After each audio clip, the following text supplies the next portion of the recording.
list, a mix of work and rest and play. I'm sure you get the gist, and maybe I will write a rhyme, but my unwritten law is every day I'll spend my time mostly hating Tories. I'll go to work, some bills I'll pay, that's if I'm feeling rash. To help her through to payment day, I'll lend my friends some cash. I'll probably make my kids some tea and read them bedtime stories of homeless piggies 1, 2, 3 and why they hate the Tories. I'll hate them for the bedroom tax, I'll hate them for the cuts, for living off the workers' backs, I'll hate their very guts. Look, see the depths to which they'll sink, they don't know where the floor is, that's why I'll spend today, I think, mostly hating Tories. Well, what's that you say, that hate's not nice? Please love thine enemy? Well, yeah, I tried that once or twice. It didn't work for me. And if you think that's not fair play, remember this you must. The Tories, they will spend their day mostly hating us. The history of evil done will justify my hate. I still detest the Tory scum for Section 28. Knight Bevan built the NHS, so he knows what the score is, and he said vermin come off best compared with bloody Tories. I'm sure I'll find time to revile that UKIP and its drivel, and I'll locate a little while to loathe the lonesome Liberal. I'll maybe pause to show regret for Labour's missing glories, but save my fiercest fury yet for mostly hating Tories. For generations and hereon, our class and those before us grew up to know which side we're on, the side that's not the Tories. So when I die, do this for me, inscribe and sing in chorus. Here lies Janine, her life spent she, mostly hating Tories.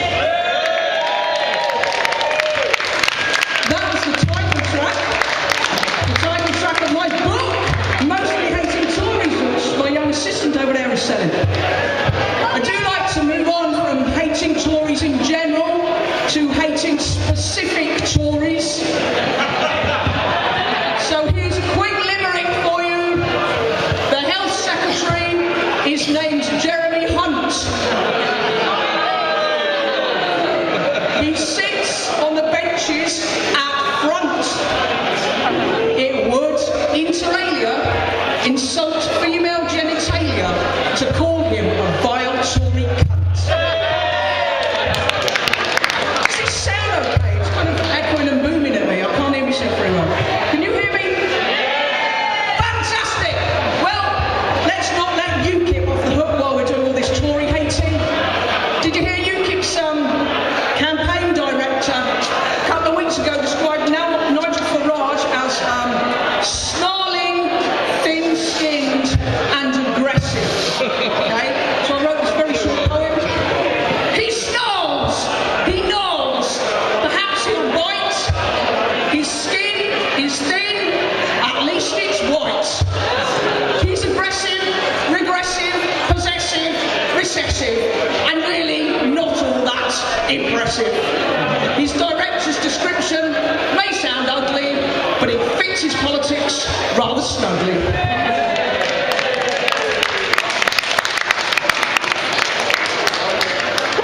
So one of the few silver linings of the appalling general election result was Nigel Farage not getting into Parliament.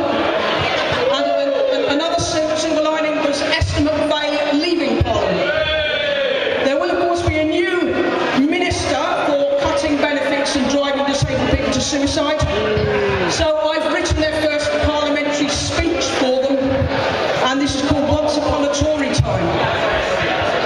Despite our crusade to screw the low-paid and the jobless and sick in our midst, they're parading their crimes in our nursery rhymes and in fairy tales told to our kids. We just cannot pander to this vile propaganda. So my job as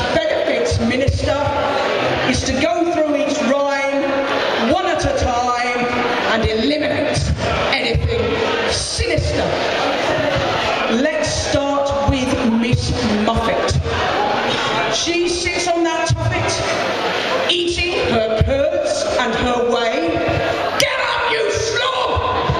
And go find a job! Or we'll take your dole money away. And little Jack Horner sits in the corner, not paying attention in lessons. If he goes on like that, he'll be failing his SATs and we'll see him in magistrate sessions. That Hansel and Gretel, they're testing my mettle. Those names sound quite foreign to me. A pair of young neats in a house made of sweets, lock 'em up in youth custody. And that Jack and that Jill say they went up a hill. They really must think that I'm thick, saying Jack fell down and broke his crown and now he's signed off on the sick. And that young goody, Miss Red Riding Hoodie, she and her family of canny escaped through the woods with a basket of goods to that wolf in sheep's clothing, her granny. And those 3 visually impaired mice. They may seem cute and nice, but there's something not right in their nest. We'll surely find out what that's all about with a work capability test. And old dear says she spent all her money on rent and now claims she lives in a shoe. But I read in the Sun that though shoe number's 1, there's room in that footwear for 2. Little Tommy Tucker, you're making up your own jokes now. Little Tommy Tucker, he sings for his supper. Now that's what I like to see, the stuff of my dreams. On my new welfare schemes, he'll be picking up litter for tea. Little Bo Peep, she's lost her sheep, so she'll get a benefit sanction. But good old King Cole can stay on the dole because he lives in a fucking great mansion.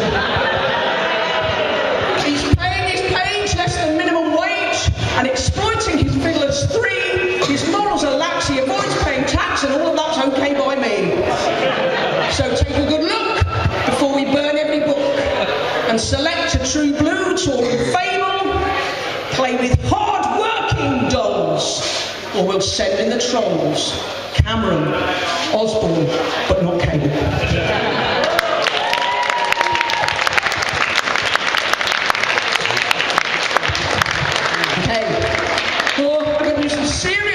Now, are you good people aware of the case in America where a passerby filmed a white copper shooting a black guy 8 times in the back as he ran away? And he's actually going to be charged, this copper, unusually for America. So I started imagining what might happen in his court case and how he might defend himself. So this is called Officer Slater's defence. Officer Michael T. Slager, how do you plead to the charge of the murder of Walter L. Brown? I plead not guilty on the grounds that it's well established that it is lawful for a white cop to kill a black person. I plead not guilty on the grounds of provocation. He was black in a public place. What is a responsible officer supposed to do? I plead not guilty on the grounds that he was running away and therefore obviously guilty of having a broken tail light. I plead not guilty on the grounds of self-defence. As a white cop, I believed him to be black and threatening. I had to protect myself. I plead not guilty under the stand your ground law. I stood my ground and shot him 8 times. I plead not guilty on the grounds not of temporary insanity, but of permanent inhumanity. I plead not guilty on the grounds that it is well established that it is lawful for a white cop to kill a black person. I cite the following case law. Officer Daniel Pantaleo killed Eric Garner, New York City, no charge. Officer Darren Wilson killed Michael Brown, Ferguson, no charge. 2 officers shot and killed Gabriela Navarez, Sacramento, no charge. I rest my case. Officer Michael T. Slater, the defendant shall rise. Your defence plea rejected on the grounds that, although it is indeed lawful for a white cop to kill a black person, it is a crime to be filmed doing so. Guilty of murder and extreme carelessness.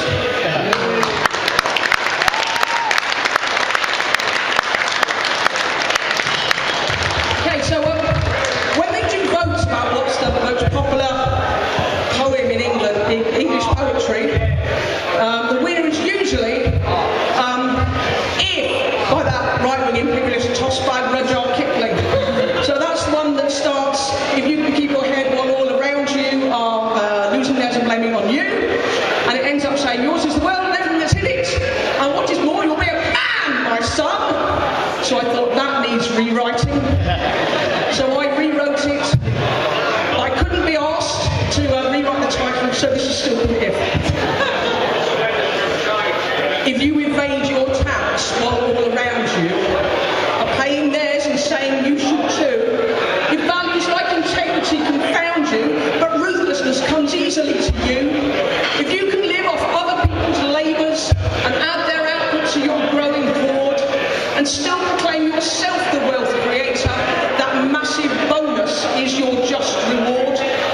If you can wear a smile and feign compassion while telling men and women they are sacked, if you can pay the rest a meagre ration that's just enough to keep them coming back, if you can welcome technical invention so you can push more workers out the door, if every time you have the same intention, pay fewer people less to churn out more, if you can make one heap of all your winnings and strive for still yet more without delay, if you can rise from not such low beginnings and step on other people on the way, if you can treat your workers and your clients with equal measures of detached disdain, if you can make them feel like lambs, not lions, resent each other, not seek common gain, if you can buy an MP or a question, or hire a lobby firm to do the deed, if you will pay the price of an election, ensure the business candidates succeed, if you can fill the unforgiving boardroom with men whose moral compass points to none, yours is the world and everything that's in it, and more. You'll be a capitalist, my son.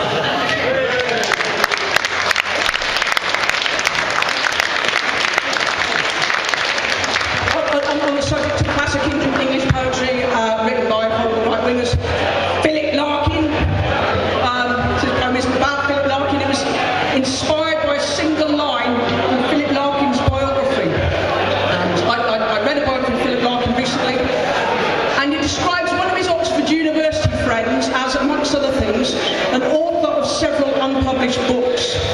And a certain poetic ring to it. I also thought, if you're a posh bloke at Oxford University, then if your books are unpublished, it's probably because they're crap. But for every posh, privileged Oxford University bloke who's the author of several unpublished books, there are thousands and thousands of working class women and men who are the authors of several unpublished books because they haven't had access to that privilege and that opportunity, and that perhaps life has got in the way of the books even being written in the first place. So I wrote this poem, and it's called Unpublished Author. A traveller to worlds of unvisited places, a winner of numerous unstarted races, a painter of pictures, a painter of touch-ups that could have been pictures, designer of unproduced fittings and fixtures, inventor of gadgets that never made patent, fine skills unfulfilled and fierce passion still latent, a cordon bleu chef feeds her kids what she cooks, an author of several unpublished books, a soul-drenched soprano who sings in the shower, an artist who hires out her craft by the hour, a teller of stories, a co-educator, a thinker, philosopher, poet, creator, composer of lullabies heard just at home. Her life may stand still, but her mind likes to roam, a scrawler of lines stuffed in crannies and nooks, the author of several unpublished books, a washer of dishes, a wiper of arses, a lister of wishes, a dropout from classes. When music struck, she was cleaning up muck or out earning a buck, or so tired she got stuck,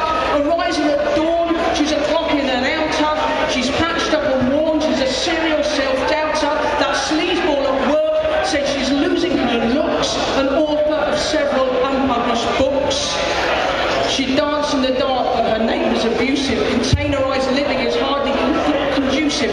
She'd love to be noticed, but breaks are elusive. The one time she tried, the reply was conclusive. A writer of plot lines, deviser of hooks, author of several unpublished books. A worker of overtime, Christmas is nearing, toiling in noise, getting harder of hearing. See time grinding onwards, her dreams disappearing. Her subconscious critic is constantly jeering. She's one of those stars whom our world overlooks, an author of several unpublished books. Thank you.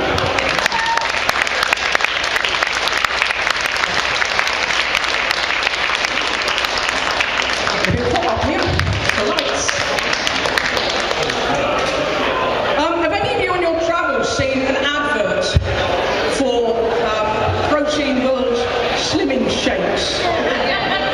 We had them up all over the underground, and we got because they were a load of sexist body shaming nonsense, and they got taken down. So perfect woman's body in a bikini. You had to get beach body ready by missing all your meals, right? So I thought that deserves a poem. It's called beach body. You all must get beach body ready, or you surely must wither in shame. If your body is flawed or unsteady, then you just have your own self to blame. There's no space on the beach for relaxing. It's a place for perfection parades. You need slimming and toning and waxing. We have products in buckets and spades. You must starve. Don't eat food. Skip those meals. Don't you even consider a cake. And no matter how dreadful it feels, pop a pill or go sit on a shake. Here's a beach body tip that's not shoddy. Don't you listen to adverts that preach, because all that you need is a body. Just you take it on down to the beach. Sit on sand, on whatever shaped booty. Go get tanned with whatever size boobs. Know that each one of you is a beauty. Be a man and be proud of your boobs. Take your beer belly birthmarks and stretches, your prosthetics, your fingerless hands. Disregard nasty comments or lectures. We will bury their words in the sand. 'Cause right here is a tip that's not shoddy. Don't you listen to adverts that preach, because all that you need is a body. Just you take it on down to the beach. Right, 3 more. I'm going to be quick to get them all in. 3 more. Okay, 3 more. I'm running out of time. Okay, so this one, I hope speaks for itself. Dedicated not to Ched Evans, but to the woman who Ched Evans raped. And it's called Real Rape. If she's drunk or she's flirty, or a boozy young floozy, if she likes talking dirty, if she isn't that choosy, if she touched them or kissed him, and she then changed her mind, if she's scared to resist him, if she liked him last time, if most everyone knows that she usually says yes, if she shows off her toes, if she wears a tight dress, if she's not in great shape, then it's not really rape, is it? If the guy is her boyfriend, if they're out on a date, if they share some enjoyment, if they stay up quite late, if he's rich or he's famous or a top football star, then that's not quite the same, that's just going too far. If the man is convicted but keeps on denying, says it's wrongly depicted, if his girlfriend stands by him, if his name's in the paper, then he didn't really rape her, did he? If the girl never fought it, if she lay back and cowered, if she didn't report it until after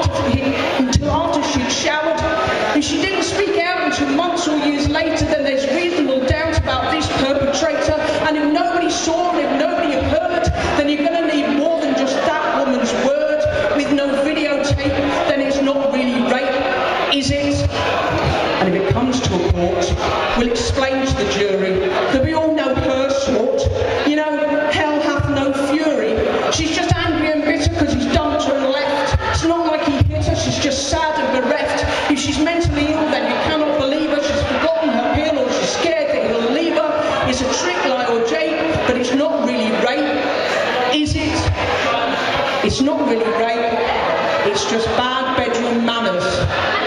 It's not really rape, she's just trying to scam us.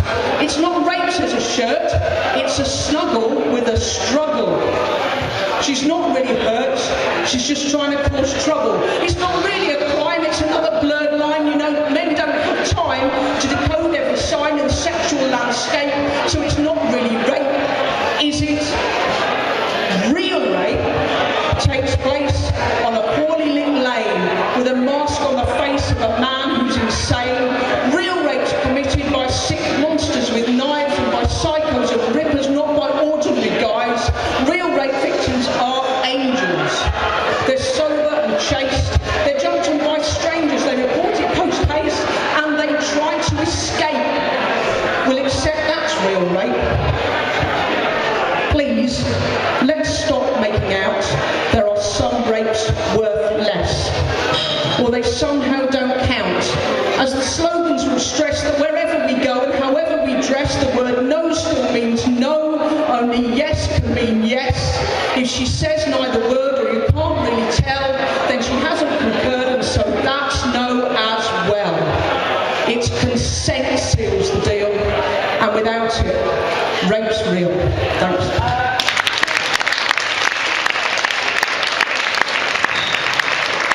Two more.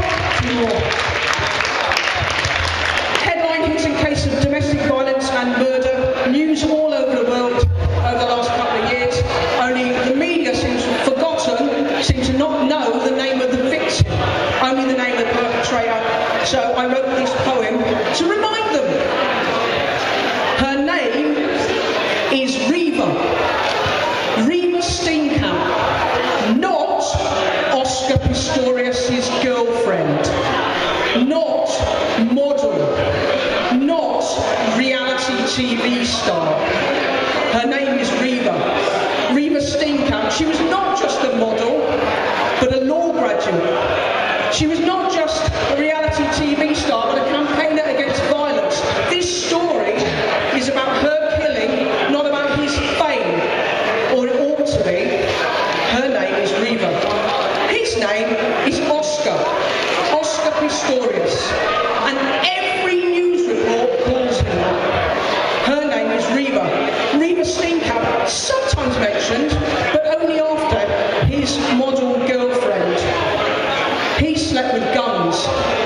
She was one of 50 victims of homicide every day in South Africa. Her name is Reva Steenkamp. She is a woman, a person in her own right, not an appendage of the celebrity who killed her. Even in death, she has a name. Use it, please. Thanks.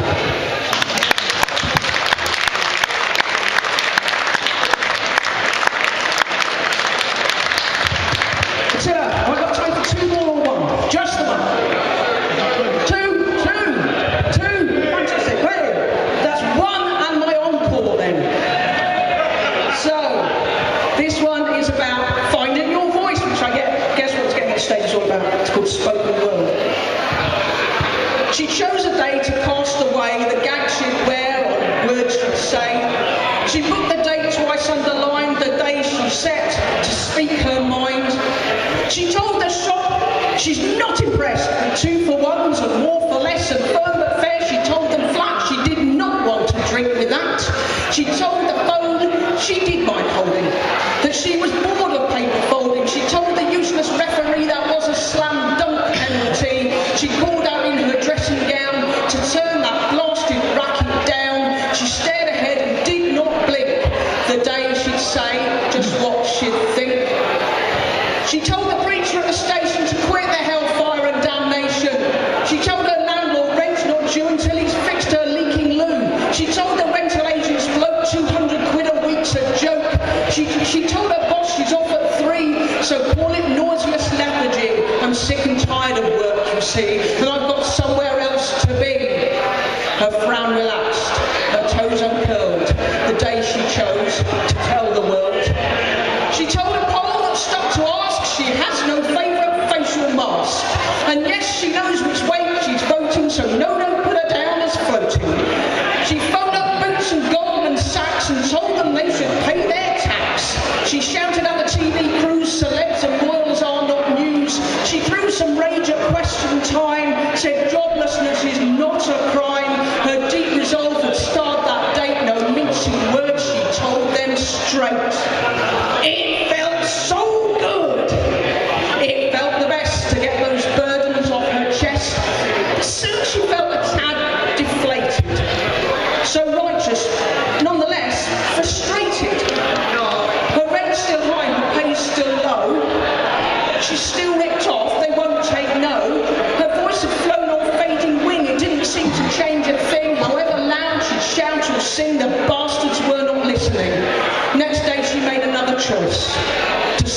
in sync with others' voice.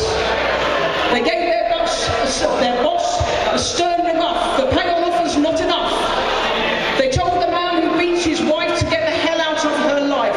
They told the council in their town it must not shut that refuge down. They occupied an empty block and socialised the housing stock. They pitched their tents and made it clear they won't allow no fracking here. And how her voice was amplified when she and they spoke side by side. They formed an evening reading club, talked economics down the pub, and then they told how they could see right through the false economy, and now they knew their history, they knew a better world could be. She did not lose her solo speech, but used it to debate and teach, and used her brain and ears as well, ideas to hear, digest and tell. She stepped beneath a flag unfurled the day she claimed her spoken word. Right, and we'll end. Yeah, well noticed. That was the right one to shout at more, so this is when I do my encore. Thank you very much. Go on then. So I'll do one more from my book, Mostly Hating Tories. 33 poems for only £3. That's less than 10p a poem. For a socialist, I make quite a good capitalist. So all the stuff I've done so far is from my latest reincarnation as a poet, but I will do one from when I was gigging with the Teller in the 1980s. And this track appeared on the Neurotics live album, kickstarted Backfire Nation in 1986 or something. And for that reason, also because he was a top bloke, I want to dedicate this to Colin Dredd, the bassist from the Neurotics, who very sadly died a couple of weeks ago. Colin, you're a great guy, and this one's for you. So this poem is about the greatest bastion of sexism I've ever come across in my life, other than those Protein World adverts. I refer, of course, to 1980s washing powder adverts. So those of you who are old enough to remember the 1980s, quite a few of you, by the look of it, may recognise some of the advertising slogans in the first part of the poem. Those of you too young or too pissed during the 80s to remember any of it, you'll just have to wait for the swearing and gratuitous violence in the second part of the poem. This poem is about a housewife who quite justifiably takes her revenge on the washing powder salesman using various items of laundrette equipment. Ends up in court. This is called the Housewife's Trial. Your Honour, I'm only a poor housewife, and the one great joy in my boring life is to get my laundry white and clean. The light of my life is my washing machine. So this morning I had a terrible shock, because the dirt said hot, but the label said not. With the stains on his undies and the dirt on his vest, they'll never pass the window test. It really did come as a terrible fright, I'll never get them bluey white. My powder's so crap, I'm sure that it won't shift those stubborn stains that ordinary non-biological washing powders don't. Then, all of a sudden, to allay my fears, a man in a long white coat appeared. He said, "It's new! It's improved! It's the best you can buy! It's fucking amazing! Why not give it a try?" Then more appeared, and very soon, washing powder salesmen filled up the room. But under all that pressure, my patience snapped! And in the soap powder advert, the housewife strikes back. I tapped them all with piano wire, put their heads in the machine and their bodies in the dryer. I grabbed them by the willies and pulled them through the mangle. I spun them and wrung them until they were strangled. Then I washed them and rinsed them a couple more times, hung them up by the bollocks through the washing line. I took them down and shook them to get rid of their crinkles, put them on the ironing board and ironed out their wrinkles. I didn't mean to kill them. It was out of frustration. I was sick of being subjected to their patronisation, so I stand accused, Your Honour, of this terrible offence. And the one thing I can say is, it was in self-defence. Cheers, thank you very much. I was Big J, I am now Janine Booth. It's lovely to be at Glastonwick. Have a lovely weekend.